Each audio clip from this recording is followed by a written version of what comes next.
Smallest fort on the island, the Right. oldest fort, and the only fort that's in action in the Bahamas. Oh shit. These cannons are real 70s cannons, so not the original. Yeah, it's The different. original was shipped back. Okay. But Just a replica. yeah, so they use the stuffing with the gunpowder at the back. Then they use a wet sponge, put it up, and then they use a hot cannonball, and they put it in the inside, and they load it. Yeah. They shift it. The boats are I know when I was in St. Croix, St. Thomas, I had different ones. Yeah. And big fort. Yeah. But the largest fort is Fort Jolly. Yeah. You been up? No, not yet. Not yet. You getting down the dungeon? You can go down the dungeon? Yeah. When I was in St. Croix, I went down to the dungeon. Man, it's like, it's crazy. Yeah. I could feel it. Yeah. I could feel it. I tell people, I said, man, you think I'm crazy? The biggest fort that we have here in Nassau. It has some of the best scenery because it's located right here on Montagu Beach.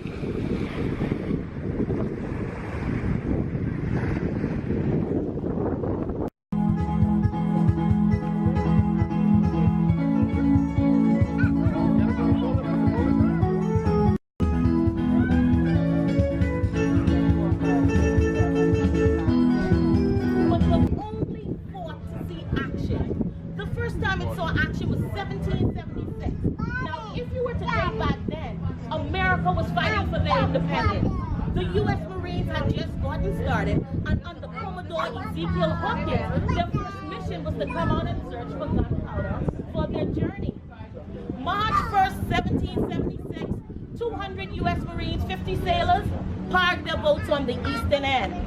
They did not make landfall until 2 days later, but by that time, the British governor, Governor Brown, was on high alert that they were coming. So what he decided to do was remove all of the gunpowder and shipped it off to St. Augustine. Now, once they made that ship off, 2 days later, March 3rd, the Americans arrived. The British soldiers then fearing that they were outnumbered, the chief lieutenant in charge came out, waved the white truce flag and surrendered and said, "Why are you here?"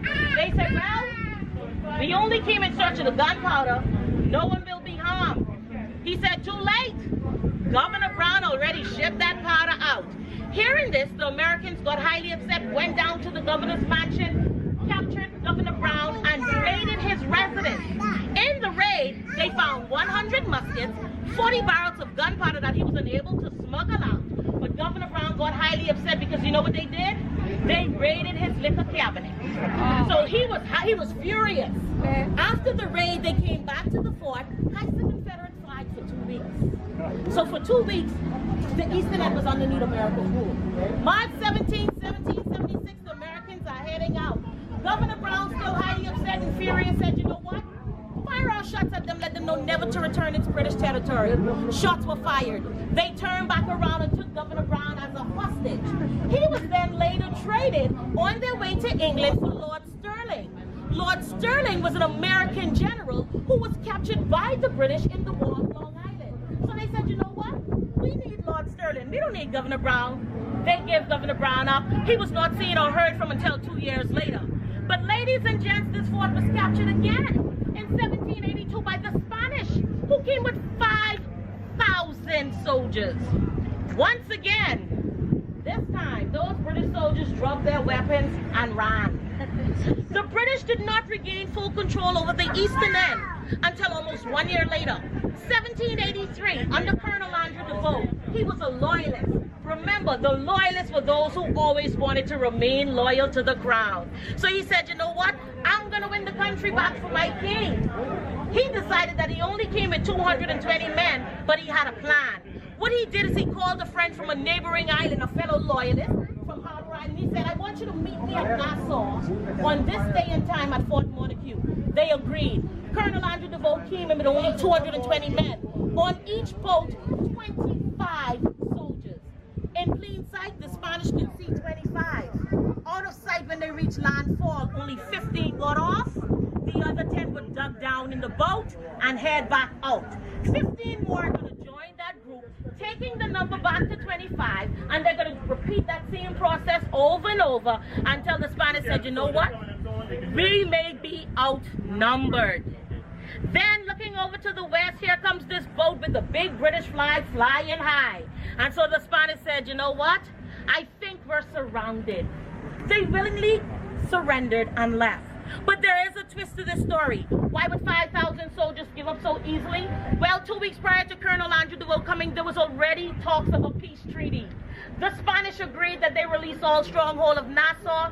If the British released all strongholds of Florida, that peace treaty was already signed. The Spanish lieutenant in charge got the information and they willingly surrendered and left. But Colonel Andrew DeVille, being the smart man that he is, said, you know what? I knew nothing of the peace treaty. I just wanted to win the country back for the crown. He was rewarded with land in one of our islands, Cat Island, where he built a mansion, and it still stands today in ruins. Ladies and gents, we're getting ready for cannon firing. Once that is done, any questions you have, I want you to please feel free to ask. My name is Raquel, and this has been a live recording.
Ladies and gents, for those who want to